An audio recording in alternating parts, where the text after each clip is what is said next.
Hello there once again, Talkin Fight fans. Thank you for joining us on Knuckle Up special episode featuring, despite that, the introduction, Kid Austin.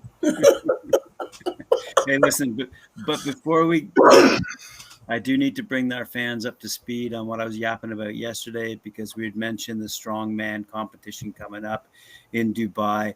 And I did double check. Avril Matthew, who is undefeated, will be also on that undercard. So there you go. All right. Sorry about that. Wow. Oh, okay. So another wonderful day, another wonderful episode. Here we go.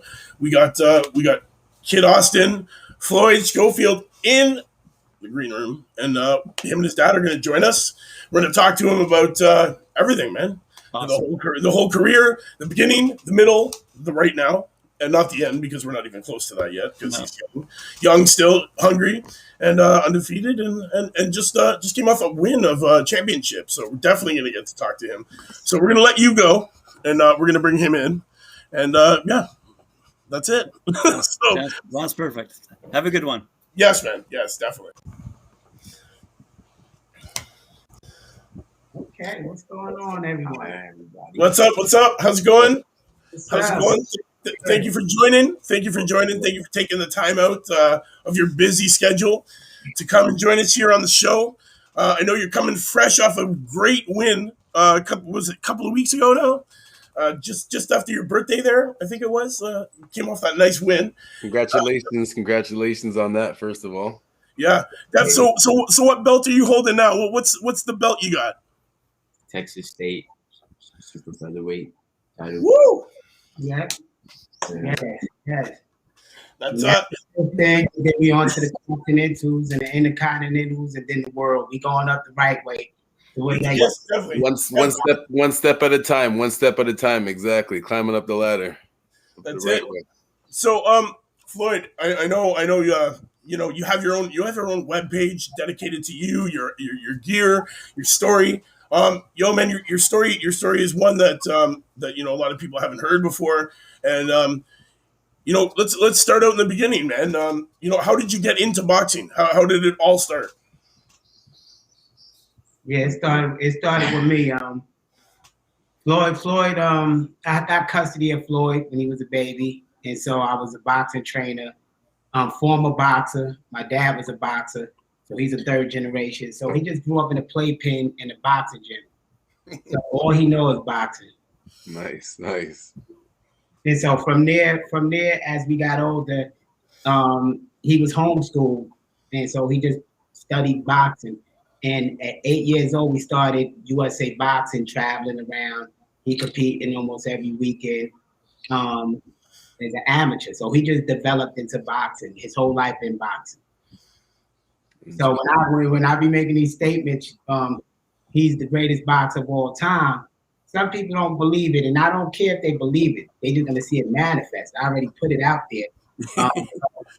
Later on this show, we supposed to have a guest from Henry Armstrong's grandson, and he's saying the same thing. And he grew royalty of boxing, and he's saying Floyd is the betterment, like he has his grandfather's style, and he know Floyd gonna be one of the greats. So now maybe they'll believe it. But we'll see. I got a quick question for you, Coach. You mentioned the homeschooling. It's funny that you mentioned that because my son, I'm going to be homeschooling my son for his starting this year. It's supposed to be grade 1. Question for a little father coaching advice for any other parents listening out there. How were you able to balance, teaching him at home and also making sure that he had enough gym time to make sure those skills were still improving as at the same level as his education? Now that's a tricky question. What is his goal in boxing? Is he just doing it for a hobby, or he's doing it to like? Oh no, he's only 5 right now. I'm just but what is your goal? Because you the one creating it. Oh yeah. I want him to. I don't want to force him. I want him to do it, to understand it. I'm not going to force him to do it. If he wants to do it, I'll let him do it. Obviously, I would love for him to do it, but I just want. Obviously, you did it the right way and have been successful at it. So I was just wondering, just making sure I'm taking the right steps so I can follow your successful path that you've created already. Thank you. But one thing I learned on this journey is you're creating what your kid is going to experience, because your child won't have a logical mind until he's 24. By that time, he's grown. So whatever path, it ain't really what choice they want to make. They don't have a logical brain. How you expect to make a logical decision? So as dads, we have to set that path, and we have to dedicate our life to that path. Our kids. Once we have kids, the us is done. Now we got to worry about our future. So you have to make the right decisions for him now. So if you want him to be professional, that lifestyle is different from if it's just a hobby. Right. But homeschooling, it will work around your schedule. You'll find time to organize it. It works better. Okay. Thank you. So that's it. So you hear that, Cedric. He said you got to decide whether he's gonna be a pro lifestyle now or not, right? So you gotta pick early, man. You breed him and train him young. That's it, and you bring him up in that lifestyle and produces champions, man. Okay. What was Floyd? Do you remember getting in the ring the first time as an amateur? Do you remember your first event? I remember my first fight. Exactly, but I remember it was very exciting, nerve-wracking, but I just knew I was gonna win it because that was my first fight. I was not gonna lose that fight. That's awesome. I came. I had just a tank top and some regular black basketball shorts too. That's wicked. So, do you? How long were you in the amateurs for? How long was your amateur career, and what was your win percentage, or how many wins? 9 years. We did it from 8 to 17. At 17, well, that's when he turned professional. Yeah. Because he was too young to go to any Olympics, so there was no reason to try out for it. So he didn't want to wait. You didn't want to wait. So you had no there was no want to go to the Olympics at all. It was just forget it. You don't need the Olympics. What you need the Olympics for? Now, and I'm not trapping on Olympics. I'm 100% patriot. I'm not hating on it. But with social media, what you need the Olympics for? We needed the Olympics back in the 60s because they had TV.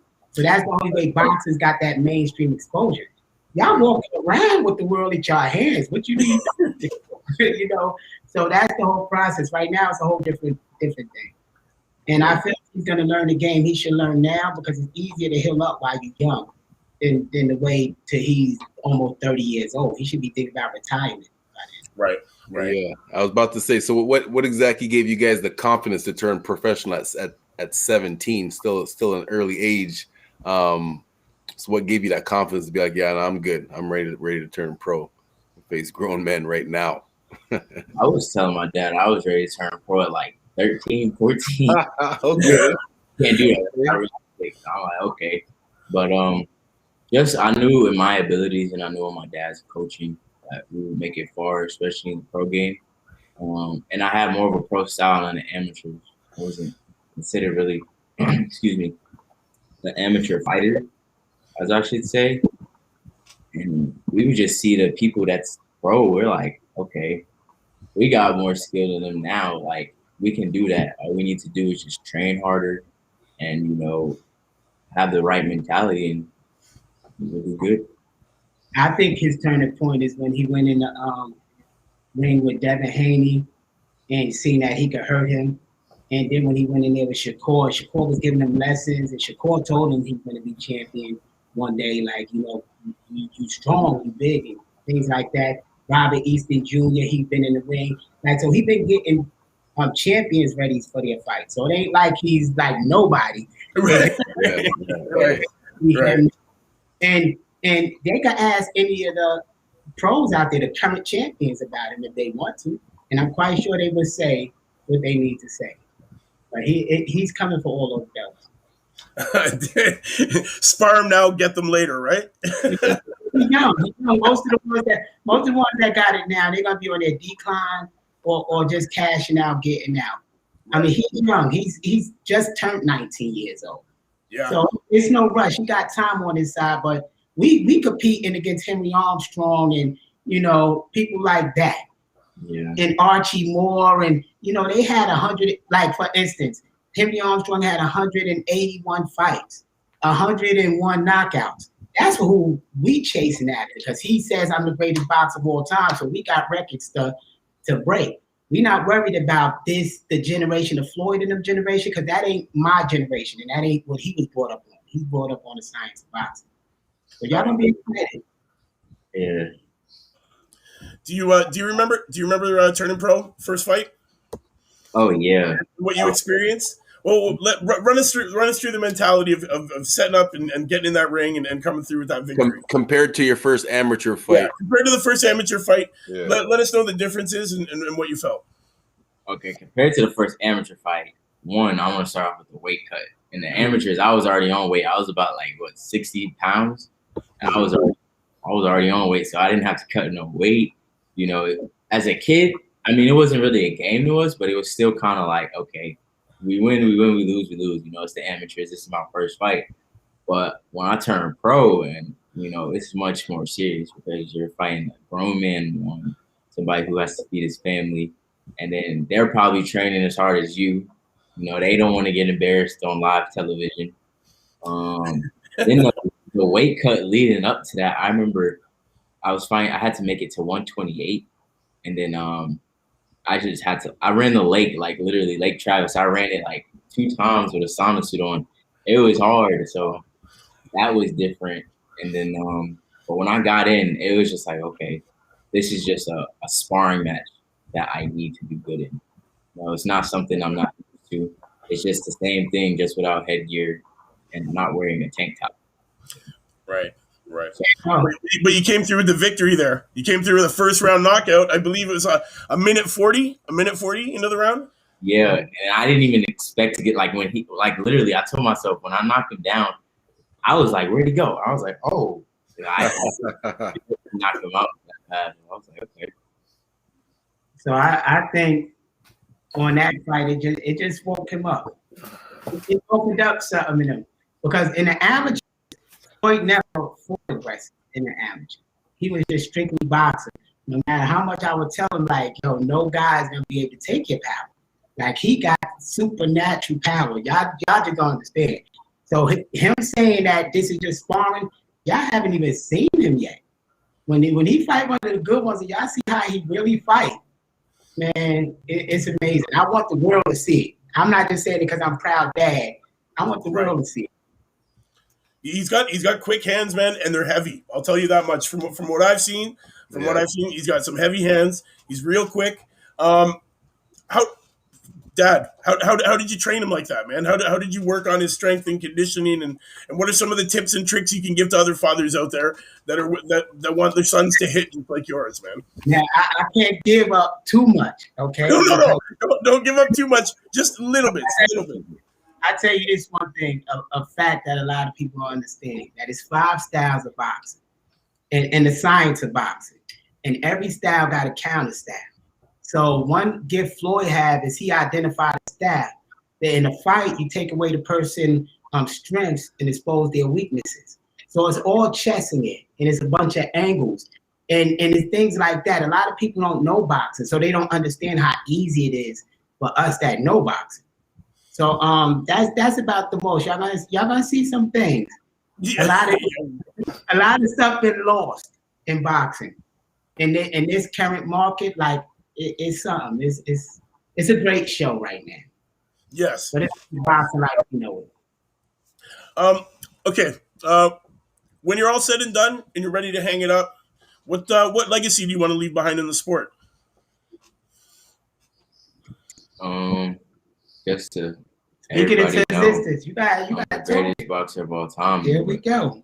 I tell everybody, my biggest goal is just making sure my family's all right. So as long as that's done, but being the greatest boxer of all time, that's what I'm gonna be remembered for. Now, what is the purpose of becoming boxer of all time? It's the purpose. Why you accomplishing this? Of course, with this come money. What is the purpose of it? Well, one, so I can have my family's name in the history books. Not just my name, just my last name, and then for my family, make sure my family's right. And to feed The homeless, yeah, be a good role model to all these young kids. Help people in need. Yeah. I think becoming a champion is just more. It's more than just winning the belt. It's a responsibility, and so we raising the young man so they will see that side too. You become champion to connect bridges to help people in need, and that's the whole purpose of all this. So when we hang it up, hopefully he's remembered as the box of all time to see what we accomplished helping out. Yeah, I know. You just mentioned the homelessness and stuff like that. Like I know you guys have you struggled, and had some things in your past that you've come through that a lot of people can't overcome. And to get to the point where you guys are at right now is amazing. You guys have literally become like advocates for people, and like you guys are already role models now. Is there anything that you guys do in the community now to help people and guide them along the ways? Any community work? Yes, I am. Like recently, on Mother's Day, we did a Mother's Day dinner with the Salvation Army. We fed homeless women and kids, and from there, we in the process of doing a Thanksgiving drive and helping out a couple of schools. Like one of the guests we're gonna bring on with us has a foundation that help kids in lower income areas, and so we united with them. Whenever y'all bring them on, he'll tell y'all about the organization, the foundation, the Henry Armstrong Foundation. The Henry Armstrong Foundation. Okay, nice. And yeah, we lost Mike. He'll be back in a sec. About the nickname, Kid Austin. How? Tell me the history behind the nickname. I'm just a kid in Austin. Yeah, it's that simple. Yeah. We started. And when I said it, I was like, dang, I got a ring to it. I was like, okay, I'll use it. A lot of slack at it first. Yeah, because they was like, you're not even born in Austin. He was born in Austin, Texas, and since I feel since he's representing the town, the hometown. This is where he lived. This is where he's gonna raise his kids at. So he had the right to say he's a kid that lives in Austin, and especially since he's bringing eyes to Austin, Texas, I think all Austin should be happy. I don't know what's happened to my camera, but I'm back. Now we can hear you, Mike. Okay. I'm back. Can we get a minute on that's supposed to join us? Is he the text? Mike? Yep. What is Mike happening with Mike? Oh, there we go. I'm back. Sorry, guys. Can we get Edward on the line? Yep. Mike? Send him this link. Okay. Copy and paste on this. Excellent. But what's the next question while I try to get this? Yes. Yeah, as far as training right now, do you have anything scheduled for the next fight, and when is training going to start for that? I don't know if I should training schedule now. Now that we train 3 times a day, he just sending the link so the gentleman was happening. Okay. We try to make sure he gets it. We train 3 times a day, cardio workout. Then in the mornings we do our strength training because I ain't even gonna tell the secret why. But then at night we do our boxing training, and that's you can say 6 days a week. Sometimes 5, but most of the time it's 6. And then he do yoga, massages, everything else to keep his body running right. Ice baths because I can't stand them ice baths. They hurt. Those things are cold, man. Those things are cold, but they work. They work really, really well, man. They work really well. They do, but I don't stand them long enough for them to work, so I don't know. You don't like that cold, eh? Mm-mm. No. As far as, and obviously, you haven't had any weight issues making weight, so you're staying disciplined with your nutrition, and how staying disciplined with your nutrition to keep yourself on weight. Man, if you do like that, you wouldn't have no choice. Yeah, my dad keeps me focused, but sometimes when I am allowed to eat after a fight, I don't go too crazy. But right now, I always stay in shape because you never know when you get a call. Exactly. You never know when you're gonna have to, you could get a call for a fight in 2 weeks, and you're at like 160, but you fight at 130. That's not a good thing because they don't know that a short call notice. They just like, oh, he's not disciplined. So I never go too far. Who would be the dream fight today if you could take one? Today or like next year? Okay. Today's dream fight and next year's dream fight. Who would it be? Today's dream fight. You answered, then I answered.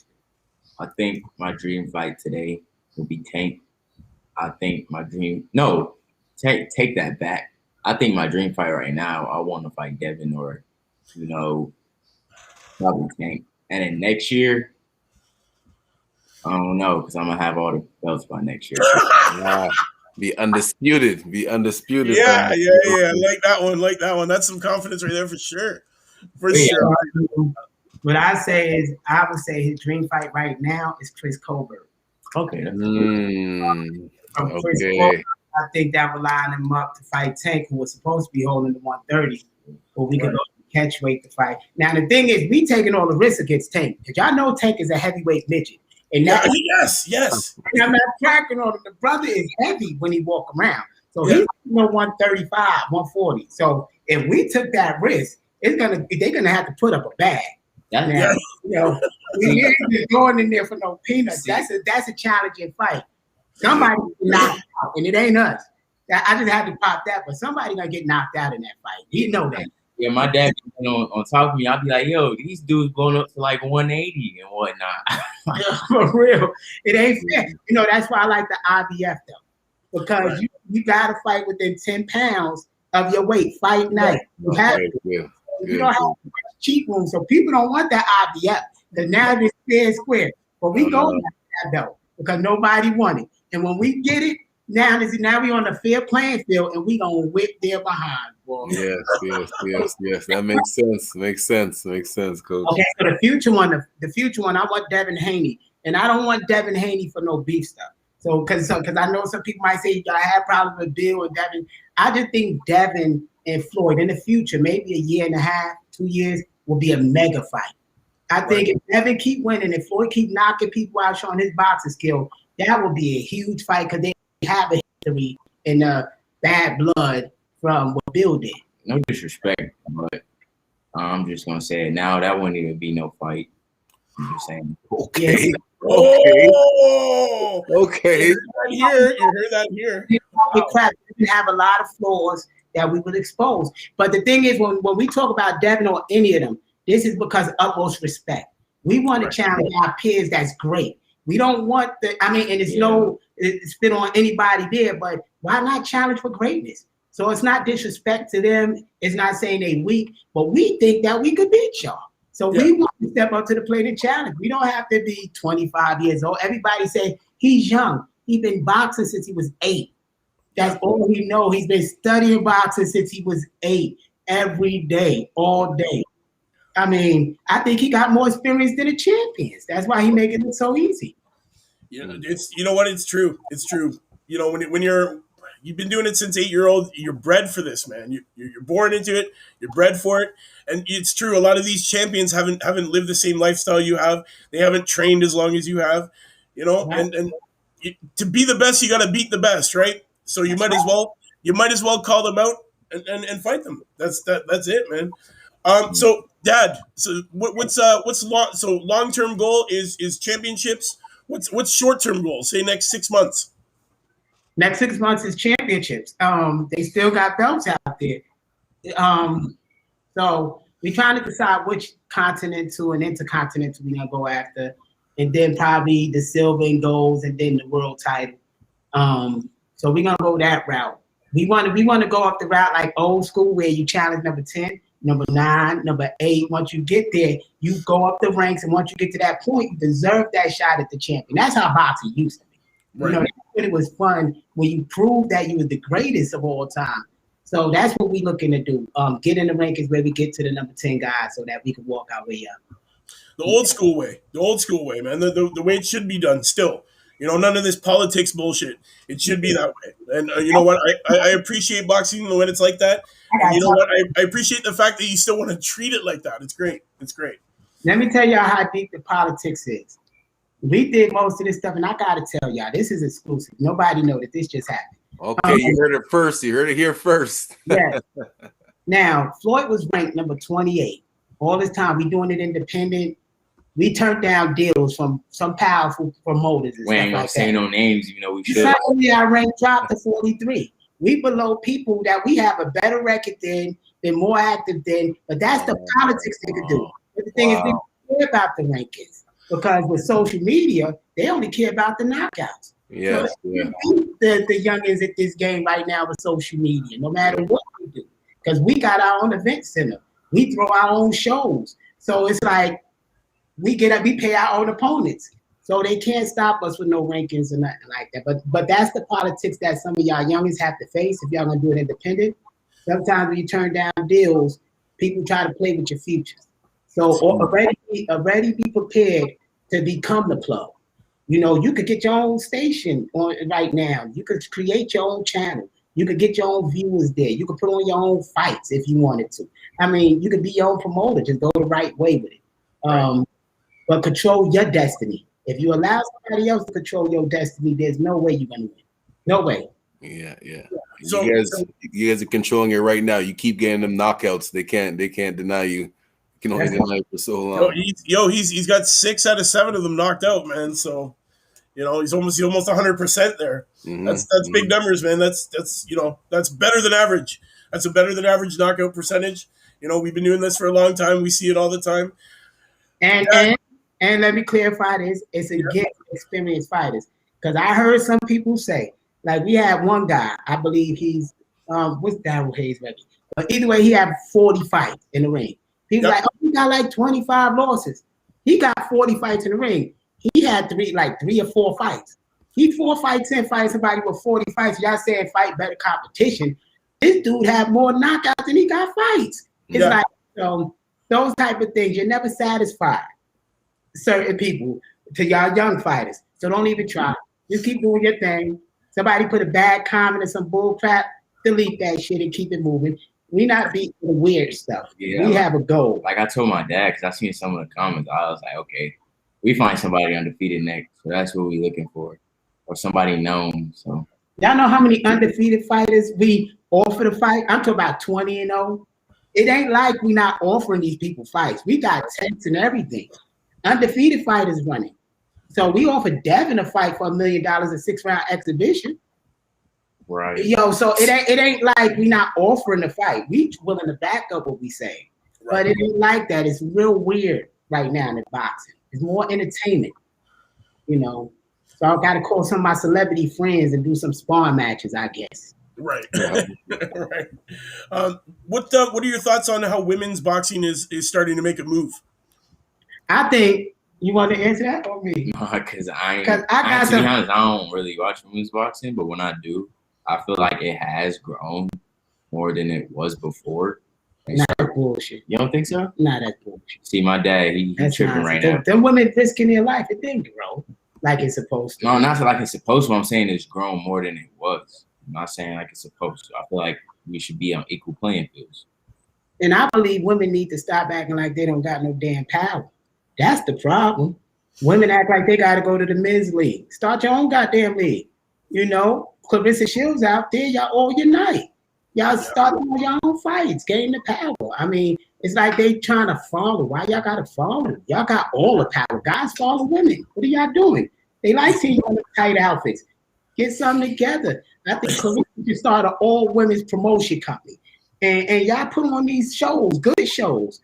And do y'all thing, you know. But I think women is trying to follow a man-made system, and it ain't gonna work for them. Right.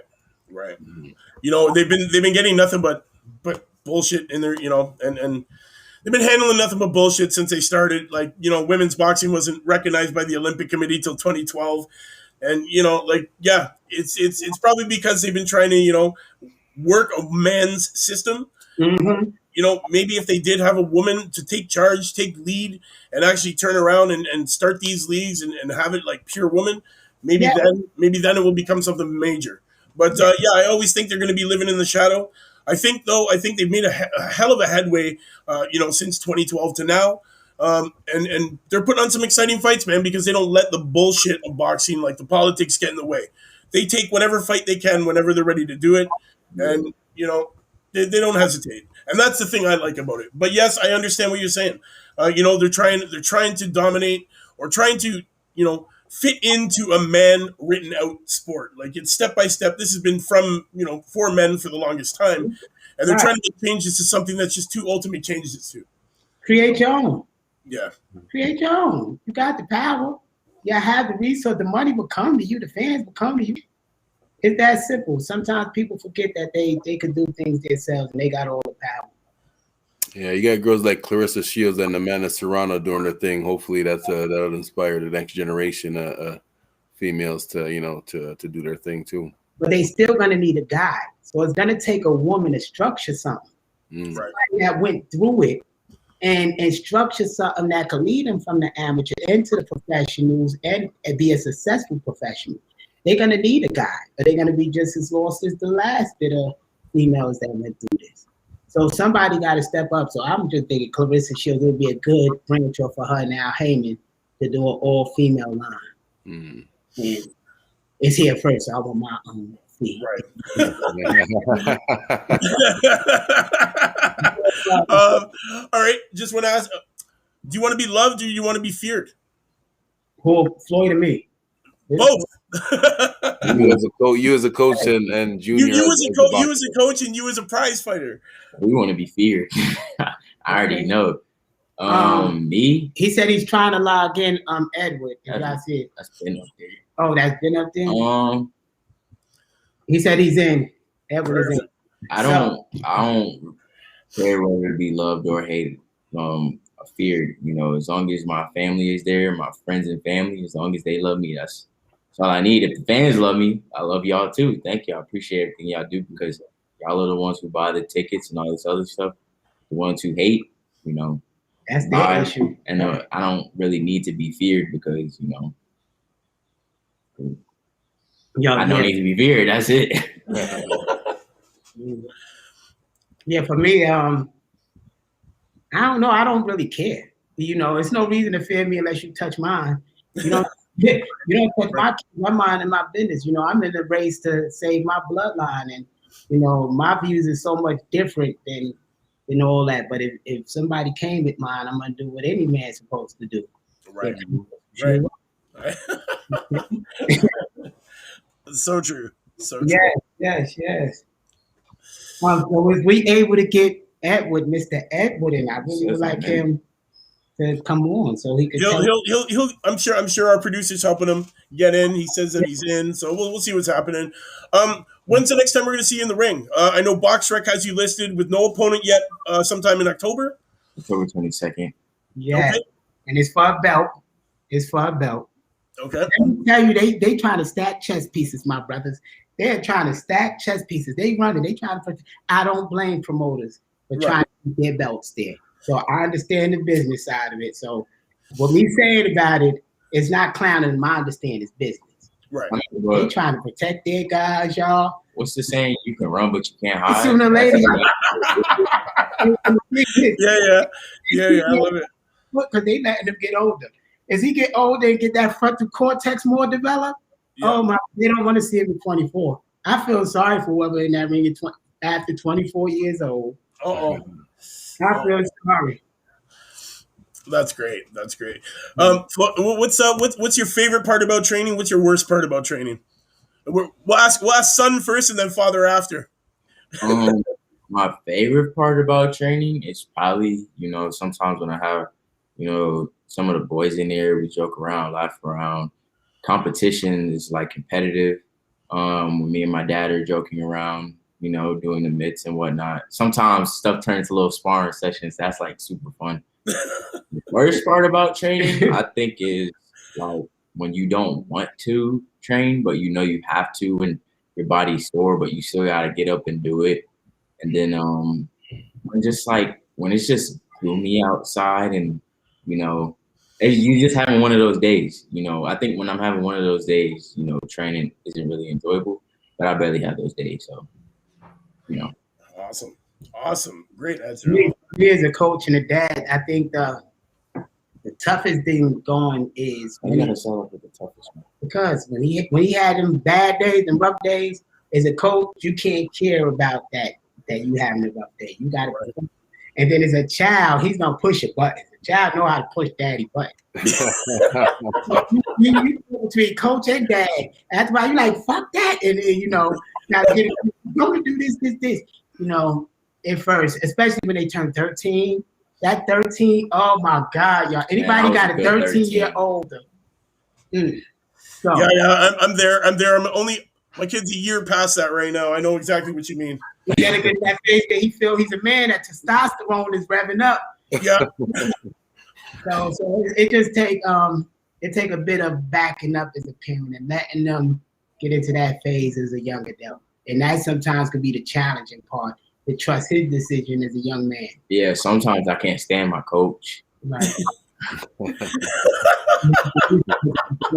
Yeah, then that's the thing. Like, then I gotta listen to him because that's also my dad. So I was like, oh. Right. Oh man, that's amazing. That's amazing. But one thing is, I wouldn't trust nobody to be his main coach like that. With him putting his life on the line, at the end of the day, every time he go in that ring, no matter how much I taught him and how much I know he's ready, I'm nervous as hell. That's my baby going in that ring. And so as a parent, get out of here. As a parent, it's stressful. And I'm telling that to you, brother. It's stressful no matter what age they get into. Yeah, definitely. Just the thought of it stresses me out right now already. During the time, don't come ask for no pictures, no autographs, nothing, no conversation. At that moment, I'm just focusing because my son is about to go. Yes. Yeah, he still be getting nervous. This is understandable. Like, you know. He's always going to be nervous, though, man. That's the thing. Mm-hmm. He's always going to be nervous. He'll never be able to take that away because you know what? At the end of the day, it's your dad. I guess it's. I mean, I guess you kind of spoke at it already, but just to balance that those two things between being the dad and the coach, especially during fight time when you're trying to calm your nerves down at the same time, you still got to be focused to coach at the same time, right? So that must be mentally kind of messing with you a little bit. Yes, because you can't let them know. Because if you let them get the nervous energy, then they gonna go on your nervous. Yes, exactly. Become an actor, fake it in front of them, but inside you a nervous wreck. You try not to sweat.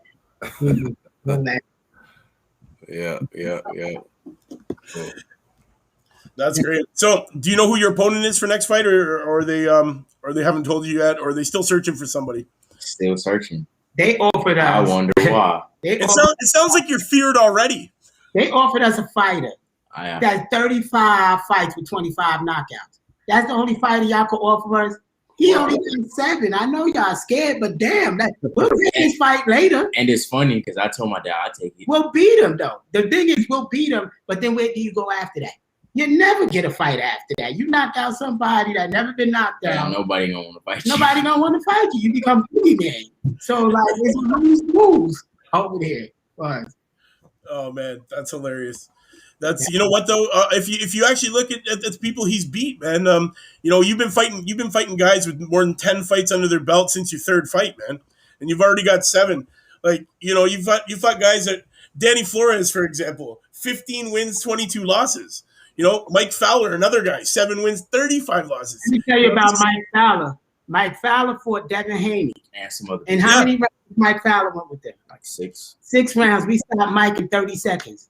It's like, it's a statement. It's like, come on now. It's a difference somewhere. I just hope the people. And we was the same age when we fought him. Oh wow! And now Devin will have more experience though. When he fought Devin, he had less experience, and Devin, it was a harder fight for him. With us, he couldn't stand a chance even with more experience. So, anyway, go ahead. I just want to clear that. No, that's crazy, man. Like the amount of people the amount of times that I've seen this happen is not many. Where you got these fighters that have fought these big guys, who've taken them so many rounds, and then they're just coming to you, and you're banging these kids out in 30, 40 seconds, a minute. It just goes to show that your dad's training is really taking off, and it's the right recipe for a champion. That's what I'm seeing there. Definitely. You know, it's tell him I'm the greatest boxing coach of all time. He don't believe. Don't get him started. But the world. I'm telling y'all. That's about joking. Y'all gonna say he said it. He said it. Yo, I'm saying it. I'm saying it right now. So, sorry, Kid Austin. Yo, your dad's gonna be living on the high horse after this for sure. He's gonna be like, see, they told you I'm the greatest coach, guy. Honestly, Pops, you're the greatest right now. You know what? Honestly, I love the rapport you guys have, man, father and son. You know, honestly, we're like best friends too. That's what I see in this relationship you guys have. And honestly, recipe for success is exactly what it is. Exactly what it is. But that's what it is. He played too much. He's still a teenager. Yeah. Yes, he is. Yes, he is. But now, where is our guest? He said he's in. He said he's in. Yeah, I don't know what's happening to him. You know, we're almost getting to the time. We're almost getting to the time where our time's up. But we'll keep talking to see if he can get in here. He said, "Yeah, it's buffering." He said he's in, but it's buffering on y'all. Oh, yeah. Sometimes these logins it takes time to get in. It's hard. Okay. Yeah, we trying to get you in. We got him on the phone. I'm having problems with my browser, you know, and I tried my phone and I've tried my tablet, and it seems to not be supported. But you know, okay. You guys, man, I'm so proud of you guys. You guys are amazing, and you know, heartfelt thanks to you guys, man. No, I need you to tell him. I need you to tell him about the foundation. Yes, please. You gotta do, please. Yes. Oh, well, you know, we're a nonprofit 501c organization founded in 2005. And grandfather, boxing legend Henry Armstrong, to help those who are less fortunate. A lot of people don't realize before Henry Armstrong became famous, he was homeless, man. He came here in Los Angeles in the winter of 1930. He hoboed his way here with his trainer, Harry Armstrong. And when he arrived there, he had no money, no food, anything like that. So he went to the Midnight Mission.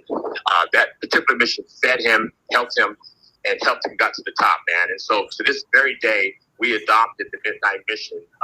They're homeless men and women who are on the street, who are suffering day by day. And our organization, we're just a little light doing what we can to make a difference in their lives, to give them that opportunity, man, so they could, you know, become successful in their lives and help their families and their communities. And so we donate clothes, we give you know, food out, you know, we volunteer our time and to make a difference. Being that COVID came around, it made things difficult for us in terms of really being able to get hands-on to help them, but we still deliver clothes. Matter of fact, we're going to be taking some more clothes down. We ask people to volunteer, you know, if they could give clothes, socks, shoes, you know, whatever they can do that's in good condition, and to be able to help us give those out to those people who are in need, man, that are suffering right now. And so in honor of Henry Armstrong, we're doing that. He also wanted to become a doctor, but he didn't have the funds. So that's the reason why he decided to box. And so we have a scholarship program, athletic and a medical scholarship for young kids, for them to be able to get their scholarship and go to college and become a doctor, right, and enter the field of sports. Henry Armstrong graduated with honors. He was denied his scholarship based on his color. And so, you know, it's heartbreaking to us that, you know, that he was not able to go to school. So we're continuing that legacy to make sure that the kids in this future generation will not have to be discouraged that way. And we also have a positive youth program, psychology youth program, to teach young kids to be self-aware of their thoughts, man. As a man thinking in his heart, so it's we tell these young kids to write the vision down and make it plain. This way they can see the end and the beginning. Henry Armstrong did the same thing. He visualized himself becoming a champion. You have to believe in yourself and put God first. God was with Henry Armstrong all the way, man. He was born 12-12-12. The 333s follow me everywhere I go. It's in our foundation paperwork. The 333 is on my office foundation door. When I open the door, my number has 333 in it. I pick up my phone, 333. I drive down the street, 333s everywhere, man. It's the Father, the Son, the Holy Spirit. And so we've been doing this, staying faithful for 15 years. I'm a real estate broker in Los Angeles. For my commissions, I give back to the foundation. As president of this organization, I take no salary, man. I give back. and to make a difference. Because I believe that these young kids have greatness inside of them, and my grandfather wanted these young kids to see his life. That's right. Definitely. What I would like to do is I'd like to put up, put up your information. I guess contact info or like the movement or the foundation's information website up on our, like in the description of the video, so that people can reach out if they need to. Definitely. I would definitely like to do that. That would be an honor. We need everybody, man. We're asking people to come together as one, to make a difference, to improve the lives of others who are underserved, who are suffering, who are going through, hard times, man. And I think if these young kids raise their consciousness, there's nothing they can do. We tell them, follow your mind, and your behind will follow your mind. And so it's just that simple.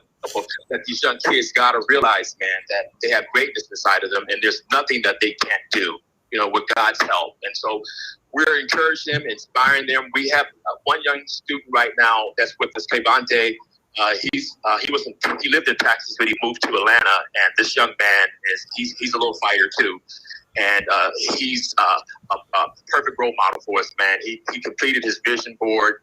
We rewarded this young man with $50. He's part of the positive program. He's thinking positive thoughts every day. He's being an example of the world. And so we want young kids to be able to do this. And when I saw video of Floyd Jr., man, oh my God, and his father who introduced him to him. I mean, I can't wait to shake your hand, man. Honestly, they're honestly a pair, man. They're a pair. They get along well. I've been following him on social media for a long time now. He's so humble. Junior, you're humble. You're a humble kid, man. And dad, honestly, you're a role model for any father out there, man, that needs to, get their ass in gear and, push their kids, man, to strive to get more and do more and want to be more. Exactly. And honestly, this foundation sounds amazing. I'm 100% behind it. I will definitely put up your foundation's website in the description of this video so that anybody watching this around the world that needs some, help or even wants to just help you guys out, with the foundation, definitely they need to be getting in touch with you, and we'll make sure that that's in the description of the video. Thank you. Thank you. Amen. And listen, you guys, man, I tell you, I can't wait to meet you guys. It is an honor. I'm in shock right now, and when I saw, your son, I'm telling you, man, it's like looking at my grandfather. It's crazy, man. People thought I was crazy. Go ahead. No, that's a good thing. I'm just telling you, man. It's just amazing, and I know he's going to do great things. He's very humble. My grandfather was extremely humble. He never boasted and bragged. He always believed in letting his fighting do the talking for him. And there's some amazing stuff about him that a lot of people don't know.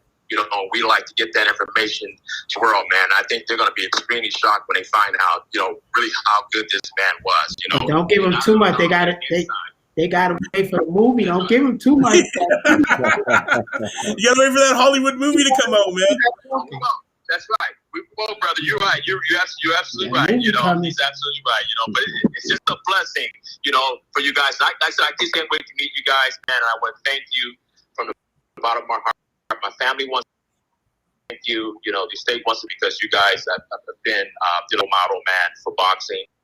And I know he's amazing things, and we're so grateful. And we like to thank you guys for allowing us this platform as well to speak about the foundation, and my grandfather. We're always grateful for that. Okay, thank you. We got many more interviews to do. Definitely. With that being said, guys, we're getting to that time where we got to wind it down and end this wonderful interview that seems to always go faster than I want it to, but it's just like that. Definitely. We're gonna get that website up on the attached to this video for you. Honestly, father and son, it's great to actually finally meet you. I've been watching him over social media. I've been watching his fights. I'm so impressed. I can't wait to get you guys back in the studio again. Please come back, after the next win, so we can hear about the saga, man, and this wonderful legend that you're leaving behind in the game of boxing, man, as the Schofield name that you're leaving, man. It's awesome. It's awesome. Thank you so much. Yeah, have a good one. Everybody all watching out there, man, that's midnightmission.org. We're going to put it down in the description of the video in case you guys need to reach out or you want to reach out and help the organization. It's going to be there, definitely. I believe his name is Edward. Edward was the guy on the phone. Yeah. You know what? Thanks to Edward. Edward Scott Armstrong. Yes, Edward Scott, thank you for coming on, man. It was brilliant. Guys, it was honestly great pleasure, man. I honestly truly love that you guys came on and agreed to come. I know that you guys are super busy. I know you got to get back in the gym. I know. Yeah, Junior, I just wanted to say good luck to you. Make sure you stay focused on and to the coach, thank you for being a good role model, a good coach, and you know, you guys inspire you know, families and coaches around the world. So I'm just gonna sign off here. Just stick around for a few minutes after, and it'll be great. Knuckle Up fans around the world, thank you for tuning in to this wonderful episode. You know, featuring Kid Austin and his father here, the team, you know, the dynamic duo at this point. Guys, make sure you go check out his fights. Check out all his previous battles, man. Check out his instant media. You can't miss him, man. He's gonna be fighting again in October. I'll make sure to let you guys give the link off the website when I know what it is. Until next time, man, that's Mike Orr at 4 o'clock. Knuckle up.